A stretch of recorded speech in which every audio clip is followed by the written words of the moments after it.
سب تعریفیں اللہ کے لیے ہیں جو سب سے بڑا اور سب سے بلند ہے، عزت والا، قہر والا اور جلال والا ہے۔ سب تعریفیں اللہ کے لیے ہیں جو نہایت بردبار اور عظیم ہے۔ سب تعریفیں اللہ کے لیے ہیں جو اپنے بندوں کی توبہ قبول فرماتا ہے، برائیوں کو معاف کر دیتا ہے، گناہوں سے تجاوز فرماتا ہے، لغزشوں کو بخش دیتا ہے۔ اللہ کے سوا کوئی معبود برحق نہیں، وہ اکیلا ہے، اس کا کوئی شریک نہیں، اسی کے لیے ساری بادشاہت ہے اور اسی کے لیے سب تعریف ہے۔ اسی کے ہاتھ میں ہر بھلائی ہے اور وہ ہر چیز پر پوری طرح قادر ہے۔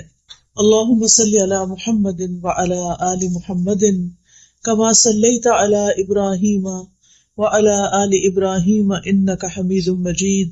اللہم بارک علی محمد وعلی آل محمد کما بارکت علی ابراہیم وعلی آل ابراہیم انک حمید مجید۔ قرآن مجید میں اللہ تعالیٰ کا ارشاد ہے، لا یکلف اللہ نفسا الا وسعها لها ما کسبت وعلیہا ما اکتسبت ربنا لا تؤاخذنا ان نسینا او اخطأنا ربنا ولا تحمل علینا اصرا كما حملته على الذين من قبلنا ربنا ولا تحملنا ما لا طاقة لنا به واعف عنا واغفر لنا وارحمنا انت مولانا فانصرنا على القوم الكافرين۔ اللہ کسی نفس کو اس کی وسعت سے بڑھ کر تکلیف نہیں دیتا، یعنی جس پر کوئی بھی تکلیف آتی ہے وہ اتنی ہی آتی ہے جتنی وہ برداشت کر سکتا ہے۔ جو اس نے نیکی کمائی یعنی کسی انسان نے، وہ اسی کے لیے، یعنی اگر ہم اچھا کریں گے تو اس کا فائدہ کس کو ملے گا؟ کسی اور کو، کرنے والے کو۔ اور جو اس نے برائی کمائی، برا کیا، وہ اسی کے ذمے ہے۔ اچھا کریں گے تو اپنے فائدے کے لیے، برا کریں گے تو اپنے ہی سر لیں گے۔ اے ہمارے رب، اگر ہم بھول جائیں یا ہم خطا کر بیٹھے تو ہماری پکڑ نہ کرنا۔ کتنی خوبصورت دعا ہے، کیونکہ ہم انسان ہیں نا، ہم بھول جاتے ہیں، ہم سے غلطیاں ہو جاتی ہیں، پھر ہم غلطی کر کے کس کے پاس جائیں؟ اللہ ہی کے پاس، کیونکہ اللہ تعالیٰ ہی معاف کرنے والا ہے۔ تو یا رب، غلطی ہو جائے تو ہمیں پکڑنا نہیں۔ اے ہمارے رب، ہم پر ایسا بوجھ نہ ڈالنا جیسا تو نے ہم سے پہلے لوگوں پر ڈالا تھا۔ اے ہمارے رب، اور تو ہم سے وہ بوجھ نہ اٹھوا جسے اٹھانے کی ہم میں طاقت نہیں، اور ہم سے درگزر فرما اور ہمیں بخش دے اور ہم پر رحم فرما، تو ہی ہمارا مولا ہے، بس کافر قوم کے مقابلے میں ہماری مدد فرما۔ یہاں پر اللہ سبحانہ وتعالیٰ نے اپنے قانون سزا اور جزا کے بارے میں کچھ قاعدے اور اصول بتا دیے ہیں۔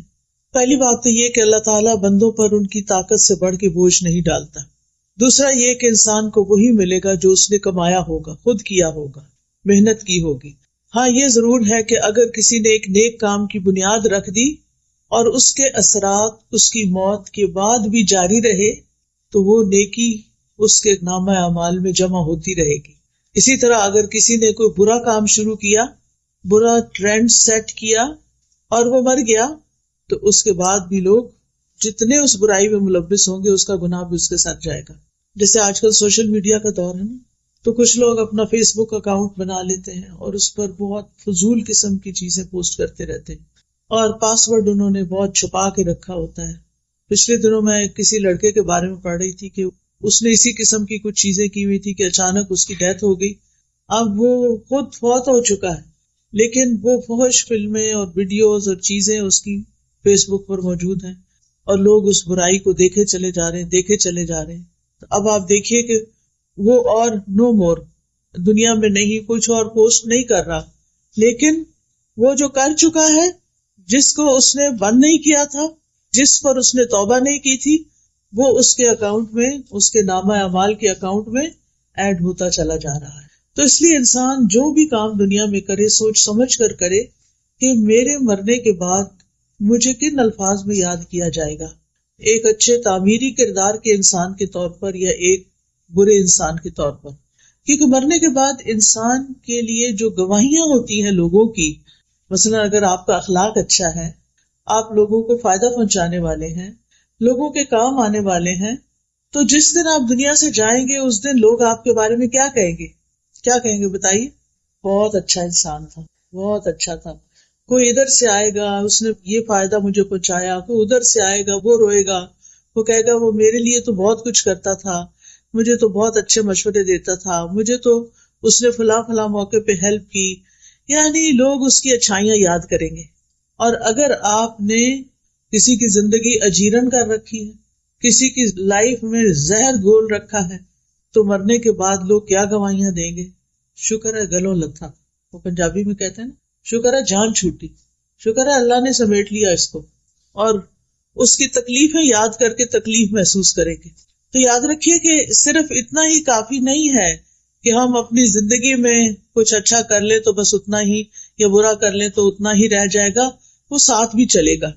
پھر اسی طرح یہ ہے کہ اگر کسی انسان کی زندگی میں کچھ آزمائشیں ہیں تو ان پر بھی صبر کرنا چاہیے کہ اللہ تعالیٰ کو پتا تھا کہ میں اس کو سہار سکتی، میں اس کو برداشت کر سکتی. اللہ نے مجھ پر میری وسعت سے بڑھ کے بوجھ نہیں ڈالا، اور اللہ تعالیٰ مجھے اس کا بدلہ ضرور دے گا، وہ اس کے ذریعے مجھے پیوریفائی کر رہا ہے. کسی بھی طرح کی سختیاں حق سے، نیکی کے کام سے، اچھی چیزوں سے ہمیں روکے نہیں. اور اللہ کی ایک سنت رہی ہے، ایک طریقہ رہا ہے، وہ کیا کہ جب بھی کوئی اچھا کام کرے گا تو اس کو باتیں سننی پڑے گی، اس کو مشکلات آئیں گی. اور ایسا کیوں ہوتا ہے؟ یہ اس لیے ہوتا ہے تاکہ اس بندے کا کھرا کھوٹا ہونا جانچ لیا جائے. کیونکہ جو شخص سچا ہوگا، جو سچے دل سے اللہ کی طرف آیا ہوگا، وہ لوگوں کی باتوں سے پیچھے نہیں ہٹے گا. کیونکہ وہ لوگوں کی وجہ سے تو نہیں آیا نا کہ لوگ اچھا کہیں گے تو میں اچھا بنوں گا، لوگ اچھا نہیں کہیں گے تو میں پیچھے ہٹ جاؤں گا. وہ تو اس لیے اچھا کر رہا ہے کہ اللہ تعالیٰ کی خاطر اللہ کو پسند ہے اچھا کرنا، اور وہ لوگوں کی باتیں سن کے اچھائی کرنا چھوڑے گا نہیں. تو یاد رکھیے کہ اللہ تعالیٰ نے ہم پر جتنی بھی عبادات فرض کی ہیں، جتنے بھی ہمیں نیکی کے کام بتائے ہیں، چاہے وہ اللہ کے حقوق سے متعلق ہیں یا بندوں کے حقوق سے متعلق، وہ سارے کے سارے اتنے ہی ہیں جتنی ہماری برداشت ہے. ہمارے لیے 5 نمازیں فرض کی، وہ ایسا نہیں کہ ہم پڑھ نہیں سکتے تھے اور ہمارے لیے بہت ہی مشکل ہے، نہیں. اول تو 50 کی گئی تھی نا، یاد ہے نا، جب معراج پر نبی صلی اللہ علیہ وسلم تشریف لے گئے، اور جو باقی صرف 5 رہ گئی، مگر ثواب 50 کا ہی ملتا ہے. ہر نماز کا ثواب 10 گنا ملتا ہے، اور وہ ایک نماز کی جگہ 10 لکھی جاتی. اور یہ بھی اس امت کے لیے بہت بڑی اللہ تعالیٰ کی رحمت ہے. تو یاد رکھیے اللہ تعالیٰ کے جتنے بھی احکامات ہیں وہ سارے ایسے ہی ہیں کہ جن کو ادا کرنے کی ہم میں طاقت ہے، ہم میں ہمت ہے. اور اللہ تعالیٰ نے دین میں کوئی تنگی اور حرج نہیں رکھا. ہمارا دین آسان ہے اگر ہم عمل کرنا چاہیں، اور جو لوگ کرتے ہیں وہ بھی انسان ہی ہوتے ہیں اور وہ خوشی سے کر بھی جاتے ہیں. رسول اللہ صلی اللہ علیہ وسلم نے فرمایا، انما بعثت بالحنیفیۃ السمحۃ، مجھے نرمی اور سہولت والی شریعت دے کر بھیجا گیا ہے. نبی صلی اللہ علیہ وسلم نے یہ بھی فرمایا، بے شک یہ دین آسان ہے، جو شخص دین میں سختی اختیار کرے گا تو دین اس میں غالب آ جائے گا، یعنی اس کی سختی چل نہیں سکتی، وہ زیادہ دن وہ نہیں کر سکتا. لہٰذا اپنے عمل میں پختگی اختیار کرو، یعنی جمے رہو، اور جہاں تک ممکن ہو میانہ روی برتو، اور خوش ہو جاؤ، اور صبح، دوپہر اور شام اور کسی قدر رات میں عبادت سے مدد حاصل کرو.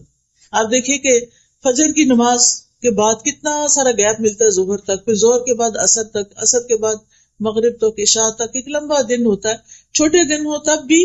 یعنی اللہ سبحانہ تعالیٰ نے ہم پر ایسی عبادت فرض نہیں کی کہ اس سے ہمیں فرصت ہی نہ ملے اور ہم دنیا کا کوئی کام نہ کر سکیں.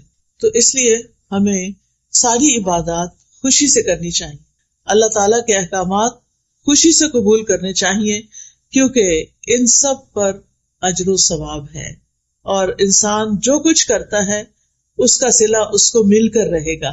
اور پھر آپ دیکھیے کہ بعض اوقات گناہ کرنے کے لیے بھی انسان کو محنت کرنی پڑتی. جو لوگ چوری کرتے ہیں وہ آسانی سے تھوڑی کرتے ہیں، اسی طرح جو لوگ اور غلط کام کرتے ہیں اس کے لیے بڑے وسیلے اختیار کرتے ہیں، لیکن چونکہ نفس اس کی طرف ہوتا ہے تو مشکل نہیں لگتا. نیکی کے لیے ہمارا نفس نہیں مانتا، ہمارے اندر سے وہ موٹیویشن نہیں ہوتی. لیکن جب آپ مثلاً حج یا عمرہ کرنے جاتے ہیں تو آپ کے اندر ایک موٹیویشن ہوتی ہے نا، وہاں جا کے اللہ کا گھر دیکھ کے اتنے سارے لوگ نماز پڑھ رہے ہوتے ہیں، ان کو دیکھ کے یہ آپ تھوڑی کرتے ہیں کہ وہاں جا کے لیٹ جائیں، آپ فوراً اٹھتے ہیں، جلدی کرتے ہیں، تھوڑا سا بھی سو کے. اسی طرح رمضان کا مہینہ آتا ہے تو اس میں بھی آپ دیکھیں کہ آپ کا شوق کتنا بڑھ جاتا ہے.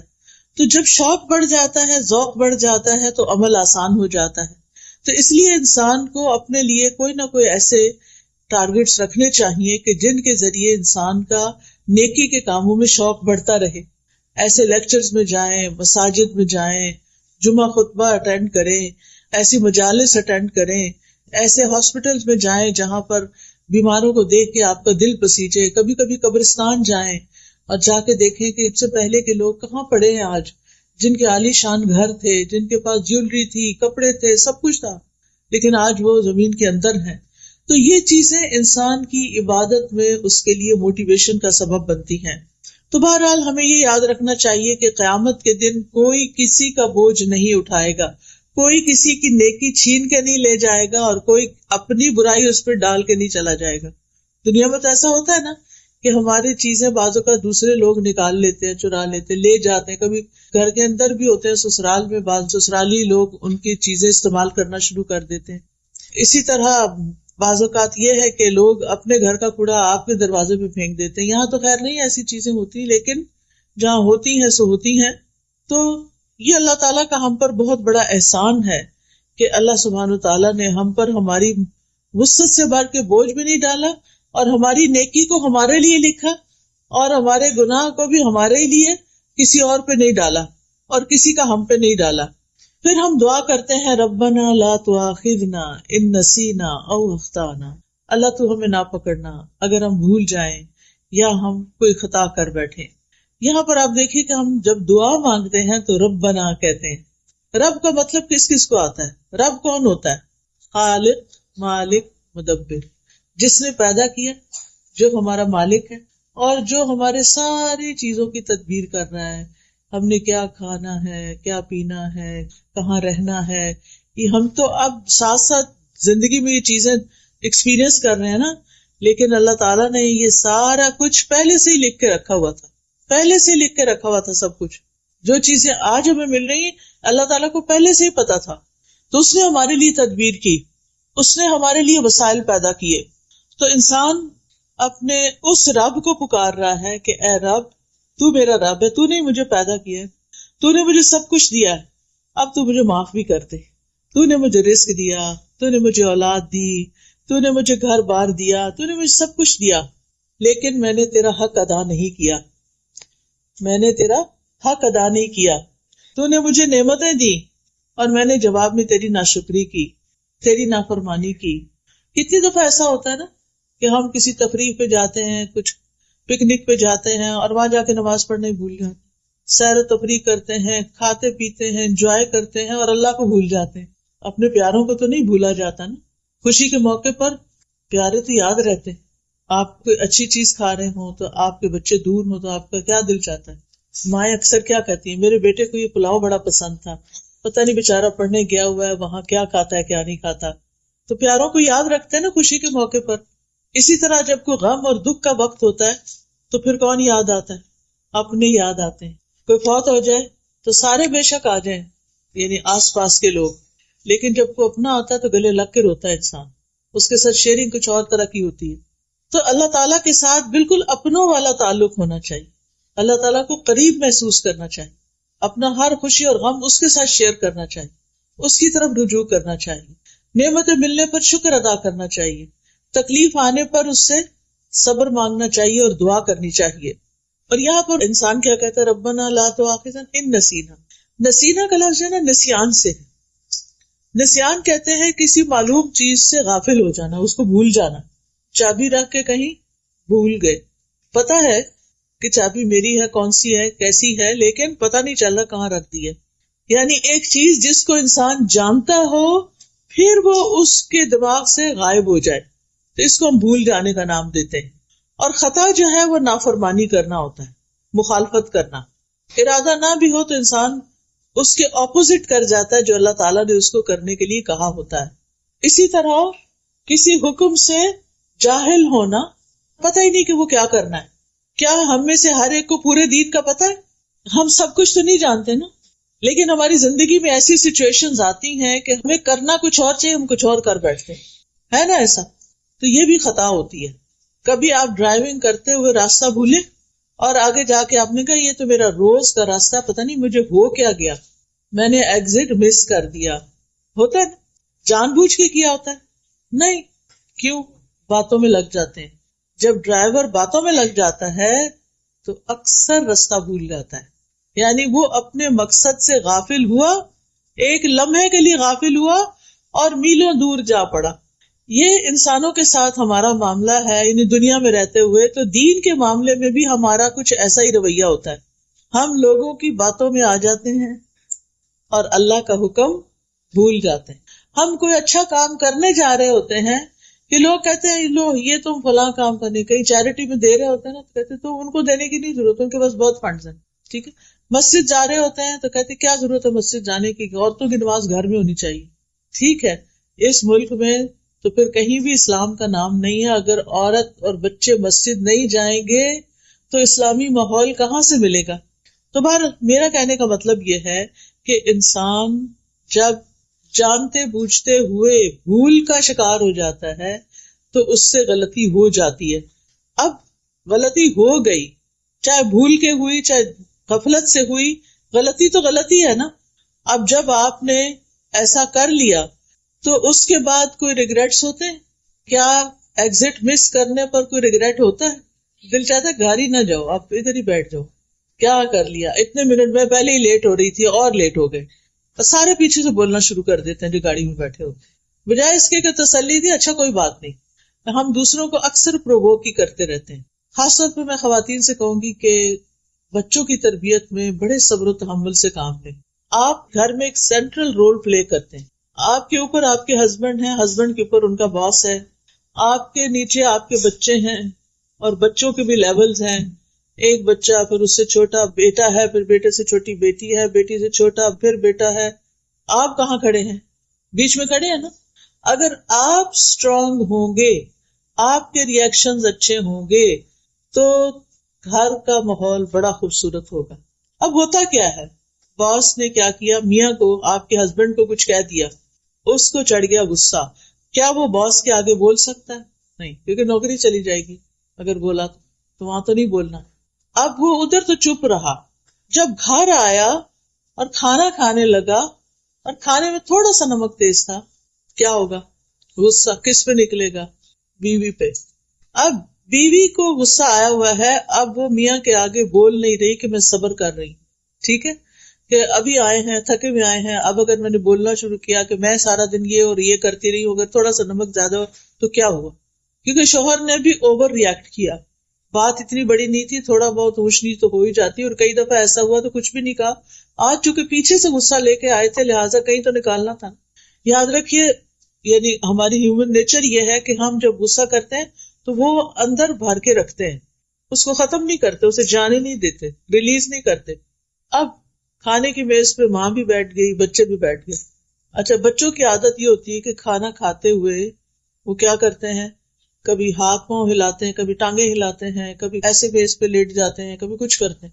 اچھا، ماں نے پانی کا گلاس بھر کے رکھا ہوا تھا سائڈ پر، تو بچے نے ایسے ہی کھیل کھیل میں ہاتھ مارا، وہ نیچے جا گرا. اب کیا ہوگا؟ اب ماں کا جو غصہ بھرا ہوا تھا وہ کس پہ نکلے گا؟ بچے پہ. اور تھوڑا سا نکلے گا یا زیادہ نکلے گا؟ ٹھیک ٹھاک نکلے گا. اچھا، اب بچہ وہاں سے اٹھ کے چلا جائے گا، جا کے صوفے پہ بیٹھ کے اپنا موبائل نکالے گا اور کچھ کھیل کھیلنے لگے گا. اتنے میں جو چھوٹی بہن تھی وہ کسی چیز سے کھیل رہی تھی، وہ لگا آ کے اس بچے کو. اب وہ بچہ کیا کرے گا؟ اب بچہ غصہ اتارے گا، دونوں کی فائٹنگ شروع ہو گئی. اچھا، اب وہ جو چھوٹی تھی جس کو پڑی بھائی سے، اب اس کے دل میں غصہ ہے ابھی بھی، وہ جا کے اپنا بھالو اٹھاتی ہے اور اس کو پٹک پٹک کے مارتی ہے اس کو. یہ ہوتا ہے گھروں میں، ٹھیک ہے نا.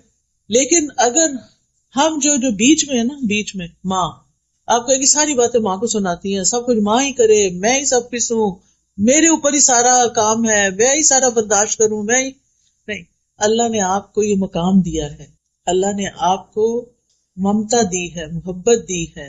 آپ شوہر یا ساس کی باتوں سے غصے میں آ کے اپنے بچوں کی تربیت خراب نہ کریں.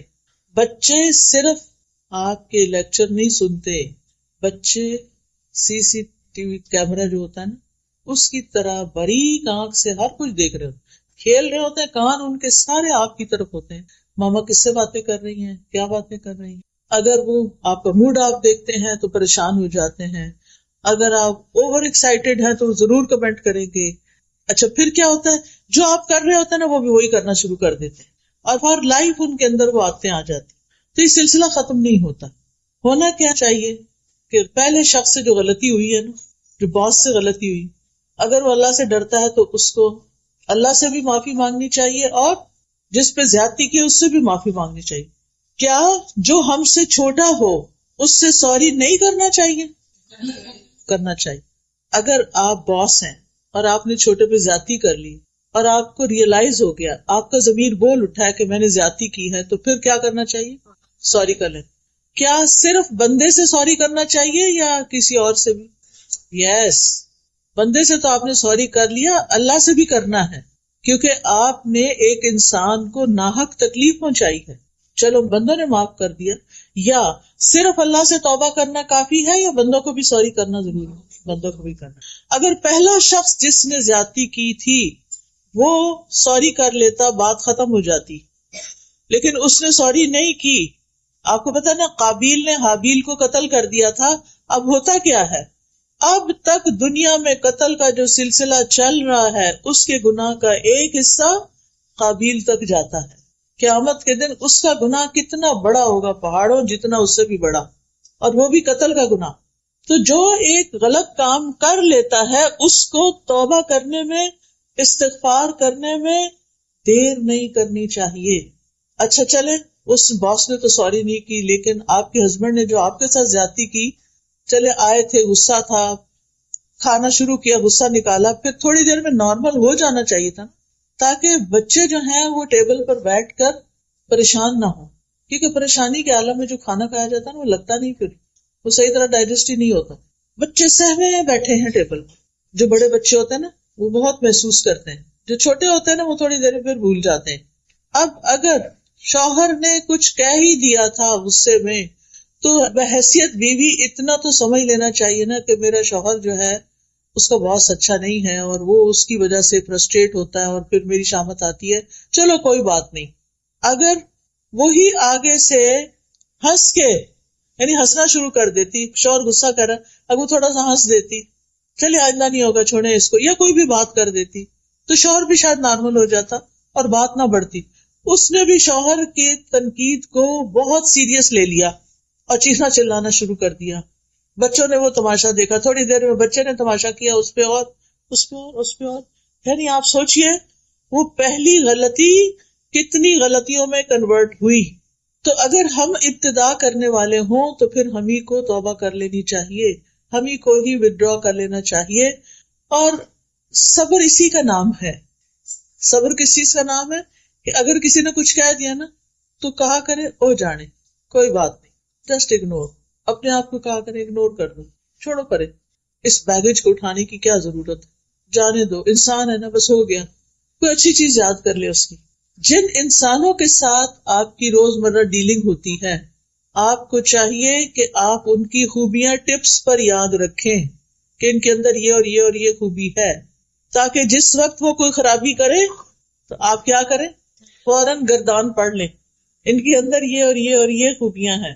خاص طور پر ہسبینڈ کی خوبیوں کا ضرور پتا ہونا چاہیے کہ وہ ہمارے لیے کہاں کہاں کتنے معاون ہیں، مددگار ہیں، سپورٹر ہیں، ان سے ہمیں کیا کیا فائدے ملتے ہیں. آپ سوچئے کہ اگر میری شادی ان سے نہ ہوتی تو میں کہاں ہوتی، پاکستان کے ایک گاؤں میں. یہ بہت سی خواتین کی یہ کہانی، وہ کہاں سے اٹھ کر شادی کی وجہ سے کہاں آ پہنچی. آپ سوچا کریں کہ اگر میری ان سے شادی نہ ہوتی تو یہ میرے بچے کہاں سے آتے، جن کو میں بہت ہی پیار کرتی. کیونکہ بعض اوقات ہم کہتے ہیں نا اس شخص سے ہمیں کچھ نہیں کبھی ملا، اللہ نے اس کے ذریعے آپ کو بچے دیے ہیں، اس پر آپ شکر ادا کریں. تو اس کے علاوہ بھی کوئی اس نے آپ کو کہیں ویکیشن پہ لے کر گیا ہوگا، کوئی شاپنگ کرائی ہوگی، گھوڑے پہ لے کر گیا ہوگا، کچھ تو کیا ہی ہوگا نا. آخر ہر انسان کے اندر، ٹھیک ہے کچھ لوگوں کی اچھائیاں زیادہ ہوتی ہیں تو وہ اوپر آ جاتی ہیں اور برائیاں دب جاتی ہیں. کچھ لوگوں کی بری عادتیں اتنی زیادہ ہوتی ہیں کہ ان کی اچھائیاں بھی، جو بڑی بڑی اچھائیاں ہوتی ہیں وہ بھی دب جاتی ہیں. تو نتیجہ کیا ہوتا ہے کہ ہم پھر ساری زندگی جل جل کے کڑ کڑ کے گزارتے ہیں. ہمارا شیطان ہمارے ساتھ جو لگا ہوا ہے نا ہر وقت، وہ کیا کرتا ہے، جب کسی سے کوئی ذرا سی ہمیں تکلیف پہنچتی ہے نا، اس کی 10 اور تکلیفیں یاد کرا دیتا ہے. اس نے وہاں بھی یہ کیا تھا، فلاں موقع پہ بھی کیا تھا، پچھلے اگلے زخم سارے تازے ہو جاتے ہیں. پھر تو آپ نے الٹ کرنا ہے اس کا. دیکھیں اگر آپ کے ہاتھ یا بازو کا کوئی حصہ جل جاتا ہے تو آپ کیا کرتے ہیں، مزید آگ میں دیتے ہیں اس کو، کیا کرتے ہیں، برف لگاتے ہیں. اچھا اور کیا لگاتے ہیں، آئس لگا کے، اور بھی تو کچھ لگاتے ہوں گے. کون سی میڈیسن لگاتے ہیں آپ، وہ کہتے ہیں ٹوتھ پیسٹ لگاتے ہیں، کچھ لوگ ہنی لگاتے ہیں. میں اس لیے یاد دہانی کرا رہی ہوں کہ عورتوں کو کچن میں اکثر واسطہ پڑتا رہتا ہے، اس وقت ایسی جلن ہوتی ہے کہ بھول جاتا ہے کیا لگانا ہے. ہنی سب سے اچھی ہے، یاد رکھیے ہنی کچن میں ضرور ہونی چاہیے. کچھ چھوٹی موٹی بھی بھاپ شاپ پڑے تھوڑی دیر بہت کاٹتی ہے، لیکن پھر آپ کا چھالا نہیں بنے گا. یاد رکھیے گا اس میرے نسخے کو، ٹوٹکے کو. انشاءاللہ آپ کو پہلے سے ہی پتا لیکن بھولے ہوئے تھے، جواب نہیں دیا آپ نے. اچھا جناب، تو میرا کہنے کا مطلب یہ ہے کہ جب کوئی ہمارے ساتھ برا کرے تو اس کی اچھائیاں فوراً یاد کر لیں. ہنی لگا لیں، ہنی بھی میٹھی ہوتی ہے نا، اس کی مٹھاس یاد کر لیں. ٹھیک ہے، تو جلن کم ہو جائے گی. تھوڑی دیر اور زیادہ ہوگی لیکن پھر کم ہو جائے گی. چھالے نہیں پڑیں گے، پھر زخم نہیں بنے گے، پھر نشان نہیں پڑیں گے جلنے کے. تیز ہونا، جلن زیادہ ہو جائے تو نشان بھی پڑ جاتے ہیں نا، وہ جاتے نہیں. تو ہم نے ایسے ہی جل جل کے نشان اپنے اندر بڑے پکے کیے ہوئے. تو یاد رکھیے کہ غلطی، بھول چوک ہم سب کی زندگی میں ہے. نبی صلی اللہ علیہ وسلم نے فرمایا بے شک اللہ نے میری امت سے غلطی، بھول اور جس چیز پر لوگوں کو مجبور کر دیا جائے اس سے درگزر فرمایا. تو اللہ تعالیٰ معاف کرنے والے، ہمیں بھی لوگوں کو معاف کر دینا چاہیے. مثلاً روزے کی حالت میں اگر آپ نے بھول کر کچھ کھا لیا تو کیا ہوا، روزہ ٹوٹ گیا؟ نہیں، روزہ نہیں ٹوٹا. یہ نہیں کہ اور کھانے بیٹھ سے کہ اب تو روزہ ٹوٹ گیا، اب تو چلو تھوڑا سا اور کھا لو. ایسا نہیں کرنا، بلکہ اندر بھی نہیں لے جانا، یاد آ گیا تو باہر نکال دیں. ٹھیک ہے، لیکن ایک بات یاد رکھیے، ارادتاً کیے ہوئے گناہوں پہ پکڑ ہوتی ہے جو جان بوجھ کے انسان کرتا ہے. قرآن مجید میں آتا ہے وَلَيْسَ عَلَيْكُمْ جُنَاحٌ فِي مَا أَخْطَأْتُمْ بِهِ وَلَكِنْ مَا تَعَمَّدَتْ قُلُوبُكُمْ، اور تم پر اس میں کوئی گناہ نہیں جس میں تم نے خطا کی، اور لیکن جو تمہارے دلوں نے ارادے سے کیا اس پر پکڑ ہے. جس چیز کا پتہ چل جائے یہ غلط ہے تو پھر کیا کرے، چھوڑ دے. چھوڑنے کی پوری کوشش کرے. نہ چھٹ رہی ہو وہ برائی، اللہ سے خوب دعائیں شروع کر دے، اللہ میں اپنی اس بری عادت سے بہت تنگ ہوں، میں یہ غلط کام نہیں کرنا چاہتی لیکن I can't help myself، بار بار میں اس میں جا پھسلتی ہوں، گر جاتی ہوں. مثلاً اگر آپ کو سیل فون پر کوئی بری چیز دیکھنے کی عادت پڑ گئی ہے، آپ کا وقت بھی ضائع ہوتا ہے، آپ کی نگاہیں بھی خراب ہوتی ہیں، تو آپ اس سے چھٹکارا چاہتے ہیں، پھر اللہ کی مدد لیں، استغفار کریں، توبہ کریں اور اس ایپ کو ڈیلیٹ کر دیں. ٹھیک ہے، اور اس کے قریب نہ جائیں. لا تقربوا الزنا، آنکھوں کا بھی زنا ہوتا ہے نا، جب انسان فحش چیزیں دیکھتا ہے. قرآن مجید میں آتا ہے ولا تقربوا الزنا، زنا کے پاس بھی نہیں جانا. تو بہرحال ہم سے غلطیاں ہوتی ہیں، اللہ کے حق میں بھی ہوتی ہیں اور بندوں کے حق میں بھی ہوتی ہیں، اور پھر وہ غلطیاں بوجھ بن جاتی ہیں ہمارے اوپر. تو ہمیں دعا کرنی چاہیے ربنا ولا تحمل علینا اصرا کما حملته علی الذین من قبلنا، اللہ ہم پہ وہ بوجھ نہ ڈال جو ہم سے پہلے لوگوں پہ ڈالے. یعنی دین کے معاملے میں ہم پر وہ ذمہ داریاں نہ آئیں جو ہم اٹھا نہ سکیں، یا ہم کوئی ایسا عہد نہ کسی سے کریں جس پہ قائم نہ ہو سکیں. اللہ ایسا گناہ نہ کر بیٹھے جس کی توبہ نہیں، کیونکہ شرک کی توبہ نہیں ہے نا.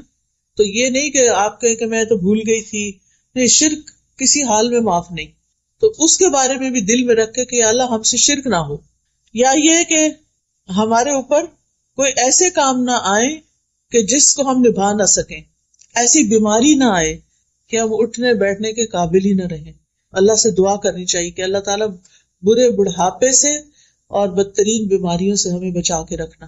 اب دیکھیے کہ جو بزرگ، ابھی میں گاڑی میں انٹر ہو ہی رہی تھی کہ ایک فون آ گیا. ایک آنٹی ہے کافی بزرگ، بیچاری اکیلی رہتی تھی، کہتی ہوں فجر کی نماز کے لیے اٹھی ہوں اور گر گئی ہوں، ریبس ٹوٹ گئی ہیں اور پتہ نہیں کیا کیا ہو گیا ہے، ہل بھی نہیں سکتی، ہاسپٹل میں پڑی ہوئی ہیں. ایسی دل کو تکلیف ہوئی. کہتی میری برتھ ڈے تھی اس دن اور میں اٹھی تھی کہ آج میں نے اتنا صدقہ کرنا ہے، آج میں نے یہ کرنا ہے، لیکن میرے ساتھ دیکھیں کیا ہو گیا. تو میرے لیے دعا کریں، آپ بھی دعا کریں اللہ تعالیٰ ان کو صحت دے اور ان کی تکلیف دور کرے۔ اب آپ سوچیں کہ جس شخص کی ربز ٹوٹ جائے اس کے لیے تو سانس لینا بھی دوبھر، تو اللہ ہمیں کسی ایسی تکلیف میں نہ ڈالنا، ایسی مشکل میں نہ ڈالنا کہ ہم دوسروں پہ بوجھ بن جائیں۔ ربنا ولا تحملنا ما لا طاقت لنا بہ، اللہ ہم سے وہ بوجھ نہ اٹھوا جس کے اٹھانے کی ہمیں طاقت ہی نہیں، یعنی ایسے کاموں کی ذمہ داری ہم پہ نہ آئے جو ہم نبھا نہ سکیں۔ بعض اوقات ایسا ہوتا ہے کہ انسان کی زندگی میں ایسے حادثات ہو جاتے ہیں کہ انسان کو مجبوراً وہ ذمہ داریاں لینی پڑ جاتی ہیں۔ میری خالہ اللہ تعالیٰ ان پر اپنی رحمت نازل کرے، ان کے اپنے 11 بچے تھے، جو سب سے بڑا بچہ تھا اس کی کار ایکسیڈنٹ میں ڈیتھ ہو گئی، اس کی اور اس کی بیوی دونوں کی۔ 4 بچے چھوٹے چھوٹے پیچھے تھے، وہ بچ گئے۔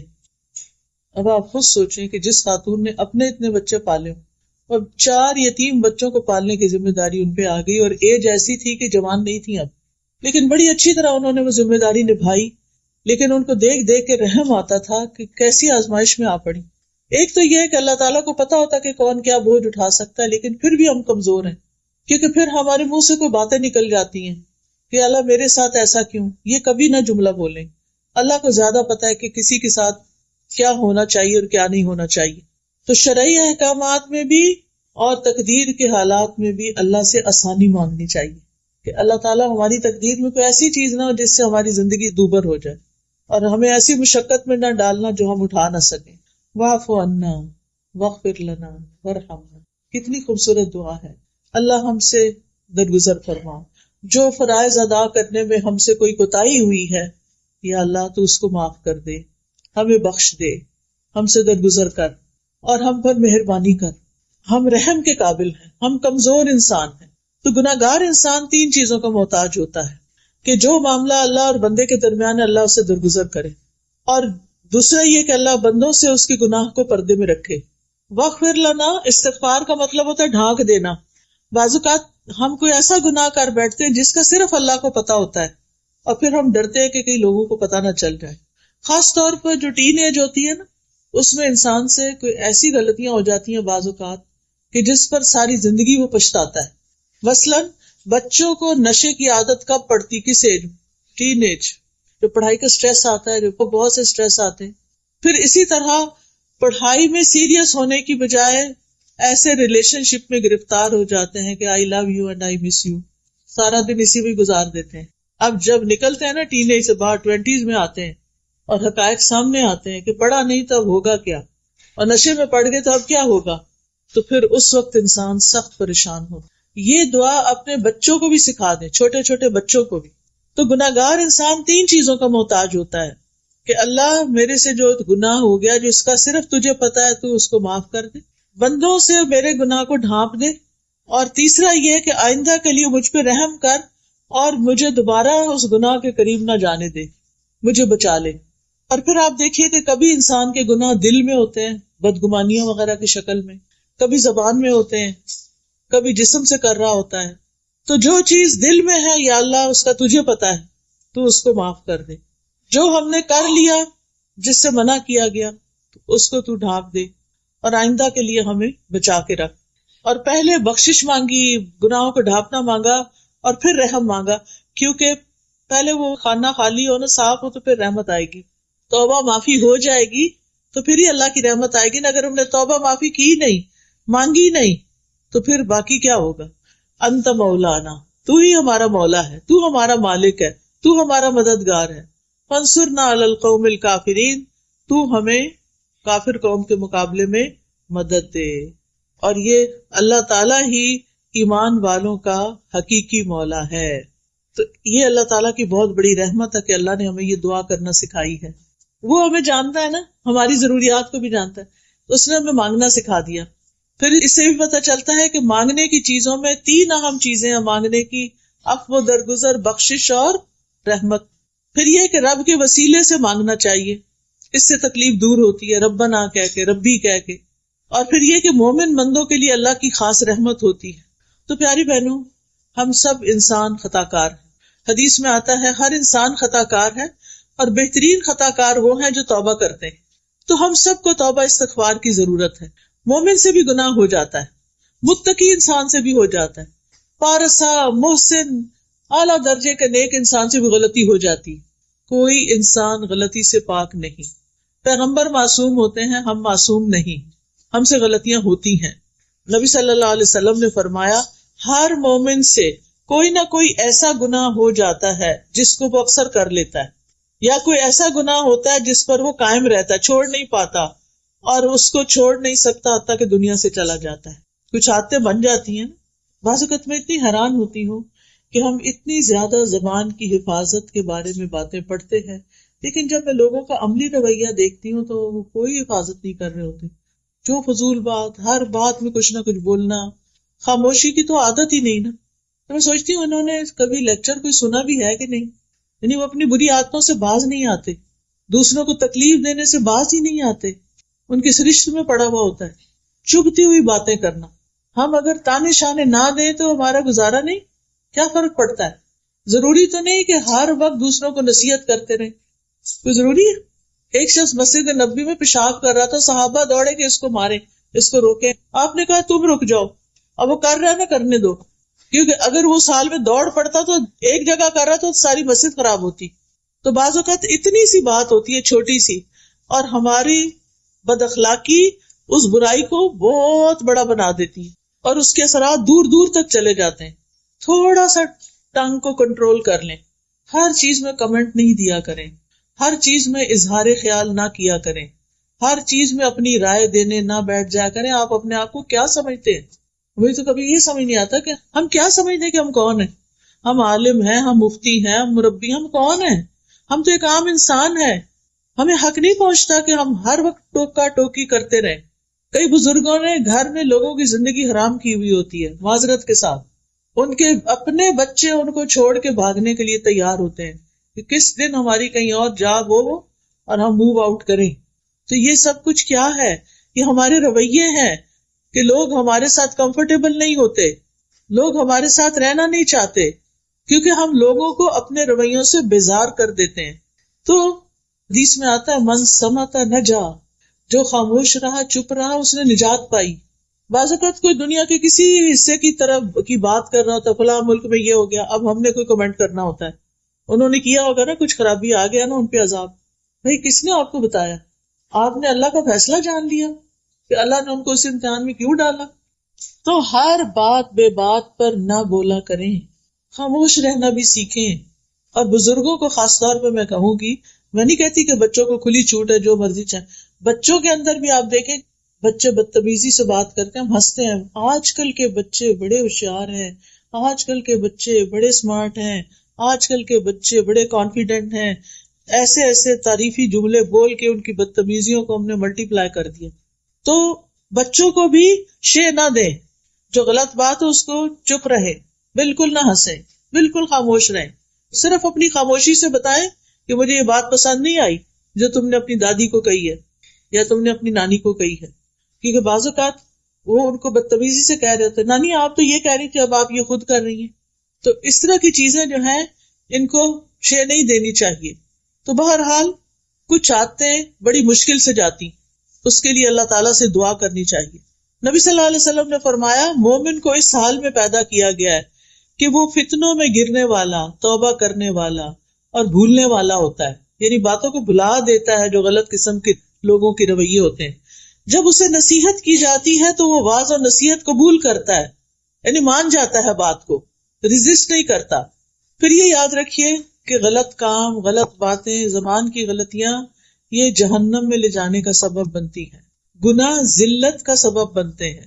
صغیرہ گناہ بھی، چھوٹے چھوٹے گناہ بھی بندے کو ہلاک کر دیتے ہیں. گناہوں کا ایک بوجھ ہوتا ہے جو قیامت کے دن لوگ اپنی پیٹھ پہ اٹھائے ہوئے ہوں گے. اس لیے ہمیشہ گناہوں سے معافی مانگتے رہنا چاہیے، کیونکہ جو گناہ کرنے کے بعد توبہ کرے گا اللہ تعالیٰ اس کو بخش دے گا. کیونکہ اللہ تعالیٰ غفور الرحیم ہے، بڑا بخشنے والا ہے. وہ دن اور رات توبہ قبول کرتا ہے. انبیاء بھی استغفار کرتے تھے.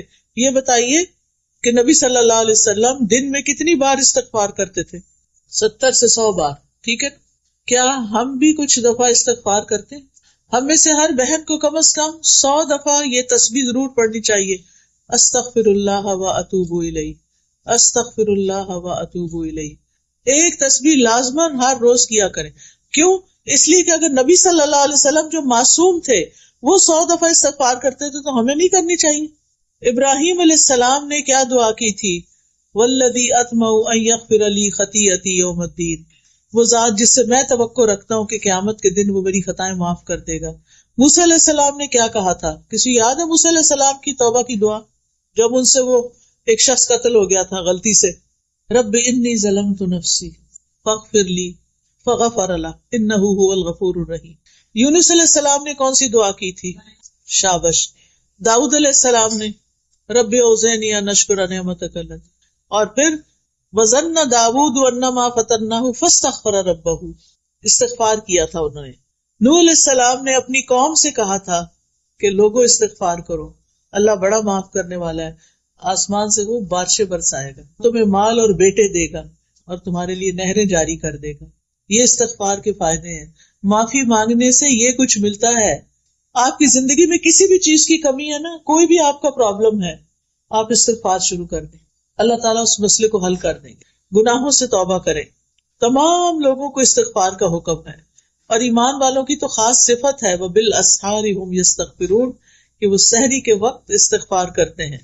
اور جو اللہ سے معافی کی امید رکھتا ہے اللہ تعالیٰ اس کو معاف کر دیتا ہے. اور بخشش مانگنے والے کے لیے اللہ کا وعدہ ہے کہ جب تک بندہ معافی مانگتا رہے گا اللہ تعالیٰ بھی اس کو معاف کرتا رہے گا.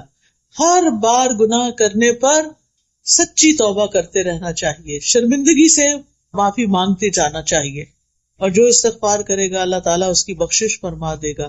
حدیث میں آتا ہے رسول اللہ صلی اللہ علیہ وسلم نے فرمایا ہمارا رب تبارک و تعالی ہر رات کو اس وقت آسمانی دنیا پہ آتا ہے جب رات کا آخری تہائی حصہ رہ جاتا ہے. وہ کہتا ہے کوئی جو مجھ سے دعا کرے تو میں اس کی دعا قبول کروں، ہے کوئی جو مجھ سے مانگے تو میں اسے عطا کروں، ہے کوئی جو مجھ سے بخشش طلب کرے تو میں اس کو بخش دوں. کتنی بڑی بات ہے. اللہ تعالیٰ خود بلاتے ہیں آؤ بخشش مانگو، میں معاف کر دوں گا. ہماری بعض نعمتوں کے راستے میں ہمارے گناہ رکاوٹ ہوتے ہیں، ان سے معافی مانگ لیں تو وہ نعمتیں واپس آ جاتی ہیں. بڑے سے بڑا گناہ استغفار سے معاف ہو جاتا ہے، اور توبہ انسان کو گناہوں سے پاک کر دیتی ہے. استغفار دلوں کی صفائی کا ذریعہ ہے. گناہ سے دل پہ سیاہ نقطہ لگتا، پھیل جاتا، دل کالے ہو جاتے ہیں. استغفار ان کو چمکا دیتا ہے. استغفار سے برائیاں نیکیوں میں بدل جاتی ہیں، اللہ کی رحمت ملتی ہے، اللہ کی محبت ملتی ہے، کامیابیاں نصیب ہوتی ہیں، اچھا سامان زندگی ملتا ہے، رزق، مال اور اولاد میں اضافہ ہوتا ہے، انسان کو خیر و برکت اور طاقت نصیب ہوتی ہے. کچھ بیماریوں کا علاج بھی استغفار ہے. پھر سینے کی تنگی دور ہوتی ہے، دل کی گھٹن، ڈپریشن، اس کا علاج بھی استغفار ہے. بندے کی حالت بہتر ہونے لگتی ہے. اللہ کا عذاب نہیں آتا جب تک بندہ استغفار کرتا ہے. قیامت کے دن وہ شخص اپنا نامہ اعمال دیکھ کے خوش ہو جائے گا جس میں ڈھیروں ڈھیر استغفار ہوگا. استغفار جنت میں داخلے کا ذریعہ ہے. تو کرنے کے کام کیا ہے؟ کرنا کیا ہے؟ کثرت سے استغفار کرنا ہے. روزانہ کتنی بار؟ 100 بار. نبی صلی اللہ علیہ وسلم تو ایک ایک مجلس میں 100 بار کر لیتے تھے. اگر ہم سارے دن میں بھی 100 بار کر لیں تو بڑی بات ہے. پھر امید رکھ کے بخشش مانگنی ہے. یہ نہیں کہنا پتہ نہیں میرے تو گناہ اتنے زیادہ معاف ہوں گے کہ نہیں، یہ نہیں کہنا. یہ سوچنا ہے اللہ معاف کرنے والا ہے، اللہ مجھے معاف کر دے گا. پھر گناہ ہو جائے تو انتظار کرنا ہے کہ 80 سال بعد حج پہ جائیں گے تو توبہ کریں گے. فوراً توبہ کرنی ہے. کھلا گناہ ہو تو کھلی توبہ، چھپا گناہ ہو تو چھپ کے توبہ. اور سچی توبہ. سچی توبہ کا مطلب یہ ہے کہ انسان پکا ارادہ کرے کہ میں نے دوبارہ نہیں اس گناہ کی طرف آنا. پھر یہ ہے کہ شرمندہ ہونا اور آئندہ نہ کرنے کا وعدہ کرنا اور گناہوں سے ڈرتے رہنا. جو شخص دنیا میں اپنے گناہوں سے ڈرتا ہے قیامت کے دن اللہ تعالیٰ اس کا ڈر نکال دیں گے، اس کا ڈر ختم ہو جائے گا. لہٰذا پیاری بہنوں، آج کا میرا میسج آپ کے لیے یہی تھا اور اپنے لیے بھی، کہ اپنی غلطیوں پر معافی بھی مانگنی ہے اور اصلاح بھی کرنی ہے اور اللہ تعالیٰ سے مدد مانگتے رہنا ہے. ٹھیک ہے نا؟ اس کے لیے ایک کارڈ ہے استغفار کے فائدے. یہ دیکھیں، یہ کارڈ ہے انگلش اور اردو ترجمے کے ساتھ ساتھ دیکھ کے ادھر ہی رکھ دیں. ٹھیک ہے؟ اس میں ہم نے ساری استغفار کی دعائیں لکھی ہوئی ہیں. اگر آپ دن میں ایک دفعہ یا ہر جمعے کو بیٹھ کے آخری گھڑیوں میں دعائیں قبول ہوتی ہیں اس وقت پڑھ لیں، سحری کے وقت پڑھ لیں. یہ آپ میں سے ہر ایک کے پاس ہونا چاہیے. اب مجھے نہیں پتا کہ ہر ایک کو پورا آئے گا کہ نہیں، لیکن ایک کتاب ہے ایاک نستعین ہے آپ کے پاس، اس کے اندر بھی لکھا ہوا ہے استغفار، ٹھیک ہے؟ اس میں حفاظت کی دعائیں بھی ہیں، انگلش کی بھی ہے اور یہ اردو کی بھی ہے۔ اس کے علاوہ ہمیں ہر وقت کنفیوژن رہتی ہے، یہ کام کریں کہ نہ کریں، یہ رشتہ آیا اب کیا کریں، کبھی اس سے مشورہ کرتے کبھی اس سے۔ سب سے پہلے اللہ تعالیٰ سے مشورہ کریں، استخارہ، یہ کارڈ بھی ہر گھر میں ہونا چاہیے۔ پھر بہت سے لوگ بیمار ہیں، دعا کر دیں، کوئی دوسرے تو کریں گے، آپ خود بھی کریں، یہ آیات شفا ہے۔ اچھا، بعض لوگوں کی بیماری ڈائگنوز نہیں ہوتی، ڈاکٹرز کہتے ہیں آپ کو کچھ بھی نہیں، لیکن آپ کہتے ہیں میں ٹھیک نہیں، ایسا ہوا کبھی؟ ہوتا ہے، ہر ایک کے ساتھ ہی تھوڑا بہت ہوتا ہے۔ اس کا علاج یہ کہ بیری کے پتے، پتہ نہیں یہاں تو بیری اگتی ہے کہ نہیں، لیکن اگر نہیں بھی تو آپ پانی کے اوپر یہ آیات پڑھ کے دم کر کے پھر اس میں سے کچھ گھونٹ پی بھی لیں اور کچھ اسپرے بوٹل میں رکھ لیں، اپنے اوپر اسپرے کر لیا کریں اور اس سے اپنے جسم پر بھی بہا لیں، تو انشاءاللہ بہت سی بیماریاں ٹھیک ہو جائیں گی۔ بیری کے پتوں کو ابال کے ایک تسلے میں مٹھی بھر ابال کے جب ان کا رنگ نکل آئے، پھر اس کو ٹھنڈا کر کے اس کے اوپر یہ ساری آیات شفا پڑھ کے اور پھر اس کو مریض کو تھوڑے سے گھونٹ پلائے بھی اور اس کے جسم پر بہائے بھی، پورا نہا کے شیمپو وغیرہ کر کے آخر میں لوٹے میں یا بوٹل میں ڈال کے پھر اپنے سارے جسم پر مل کے، یہ بہت ہی عمدہ علاج ہے ایسی بیماریوں کا جو ڈائگنوز نہ ہو۔ پھر نماز کے بعد کے مسنون اذکار ہیں، یہ حفاظت کی دعائیں، یہ بھی اردو انگلش میں ہیں۔ آپ دیکھیے کہ پتہ نہیں $2 کی یا $3 کی ہیں، لیکن اس سے آپ کے کتنے ہزاروں ڈالر بچ سکتے ہیں اگر اللہ تعالیٰ آپ کو پروٹیکشن دے۔ یہ دعائیں جو ہیں مومن کا ہتھیار ہوتی ہیں، قلعہ ہوتی ہیں۔ پھر اسی طرح تسبیحات کے فائدے انگلش میں ہیں، یہ لا الہ الا اللہ کا کارڈ ہے، آپ کے ساتھ اگر نان مسلم کام کرتے ہیں تو آپ ان کو یہ کارڈ دے سکتے ہیں کسی بھی موقع پر، تاکہ ان کو پتہ چلے کہ اللہ کے سوا کوئی الہ نہیں۔ جو نعمتیں ملی ہیں اگر آپ ان کو باقی رکھنا چاہتے ہیں تو یہ شکر ادا کرنے کا کارڈ ہے، الحمدللہ، ٹھیک، الحمدللہ کہنے سے نعمتیں بڑھتی بھی ہیں اور جو ہے محفوظ بھی رہتی ہیں، نقصان سے آپ بچتے ہیں۔ تو آپ کو کیا کرنا ہے، یہ جیسے کوئی شادی ہوتی ہے کسی کی یا کچھ، شادی کے تحفے کے ساتھ آپ یہ کارڈ بھی دے سکتے ہیں۔ اور یہ قرض تو آج کل ہر ایک کے اوپر ہی ہوتا ہے، یہ اس سے نجات کی دعائیں ہیں، اور یہ قرآنی اور مسنون دعائیں ہیں، اذکار ہیں، یہ بھی بہت فائدے کے ہیں، ہر ایک کے پاس ہونی چاہیے، کیونکہ بہت محنت سے یہ سب کچھ تیار کیا گیا اور بہت محنت سے ہم اسے مسیساگا سے اٹھا کر لائے ہیں، تو یہ آج ساری ٹیبل خالی ہو جانی چاہیے، ٹھیک ہے نا، انشاءاللہ یہ آپ کے لیے صدقہ جاریہ بھی ہوگا، آپ جس کو دیں گے وہ پڑھے گا، اس کی تکلیف حل ہوگی تو آپ کو بھی فائدہ ہوگا انشاءاللہ۔ تو اب ہم دعا کر لیتے ہیں، سبحان اللہ والحمد للہ ولا الہ الا اللہ واللہ اکبر ولا حول ولا قوة الا باللہ العلی العظیم، اللہم صل علی محمد وعلی آل محمد کما صلیت علی ابراہیم وعلی آل ابراہیم انک حمید مجید، اللہم بارک علی محمد وعلی آل محمد کما بارکت علی ابراہیم وعلی آل ابراہیم انک حمید مجید، ربنا آتنا فی الدنیا حسنۃ وفی الآخرۃ حسنۃ وقنا عذاب النار، ربنا لا تزغ قلوبنا بعد اذ ہدیتنا وہب لنا من لدنک رحمۃ انک انت الوہاب، ربنا ہب لنا من ازواجنا وذریاتنا قرۃ اعین واجعلنا للمتقین اماما، ربنا لا تؤاخذنا ان نسینا او اخطانا، ربنا ولا تحمل علینا اصرا کما حملته علی الذین من قبلنا، ربنا ولا تحملنا ما لا طاقة لنا به واعف عنا واغفر لنا وارحمنا انت مولانا فانصرنا على القوم الكافرین۔ یا اللہ، یا رحمان، یا رحیم، یا کریم، یا ذی الجلال والاکرام، یا اللہ تو ہم سب پر اپنی رحمت نازل فرما، تو ہم سب کو بخش دے، ہمارے گناہوں کو معاف کر دے، ہمارے بوجھ ہم سے دور کر دے، ہماری برائیاں ہم سے دور کر دے، ہمیں اچھا اخلاق عطا فرما، ہمیں ہر طرح کی نیکیوں میں دوڑ لگانے کی توفیق دے اور ساری برائیاں چھوڑنے کی توفیق دے۔ اللہ ہمیں بھی، ہمارے گھر والوں کو، ہمارے بچوں کو ہدایت دے، ان کی نسلوں کو بھی ایمان پر قائم رکھنا۔ یا اللہ جتنی بہنیں آئی ہیں ان کی جو دعائیں ہیں، ان کی جو نیک تمنائیں ہیں، اللہ ان کو پورا فرما۔ یا اللہ تو ہم سب پر اپنی رحمت نازل فرما۔ یا اللہ ہمارے گناہوں کو معاف کر دے، ہماری ساری ضروریات پوری کر دے۔ یا اللہ جن کا ہم پر احسان ہے انہیں بہترین جزا دے، جنہوں نے اس مجلس کا اہتمام کیا ہے اللہ ان کو اس کی بہترین جزائے خیر دے، اور جو بہنیں آئی ہیں ان کو آنے پر یا اللہ بخش دے۔ یا اللہ ہم سب کو نیکی کا امبیسڈر بنا دے اور برائیوں سے بچا لے۔ اللہ ہمارے بچوں کو رزق حلال عطا فرما، اللہ ان کی مشکلات آسان فرما۔ یا اللہ جن کی شادی نہیں ہوئی انہیں نیک رشتے عطا فرما۔ یا اللہ جن کی اولاد نہیں انہیں نیک صالح اولاد عطا فرما۔ یا اللہ فلسطین کے مسلمانوں پر اپنی رحمت فرما، اللہ ان کی مشکل آسان کر دے، اللہ ان کی حفاظت کر دے۔ یا اللہ ہمیں ان کے لیے کچھ کرنے کی توفیق دے۔ یا اللہ ہمارے گناہوں کو معاف کر دے۔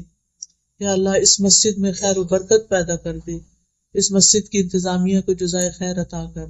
یا اللہ جتنی بہنیں آئی ہیں، جنہوں نے بھی سنا ہے، جو بھی سننے والے ہیں، سب کو اجر عظیم عطا فرما۔ ہمارے والدین پر اپنی رحمت فرما، ہمارے فوت شدگان کی بخشش فرما دے، ہمیں نیکیوں کی توفیق دے۔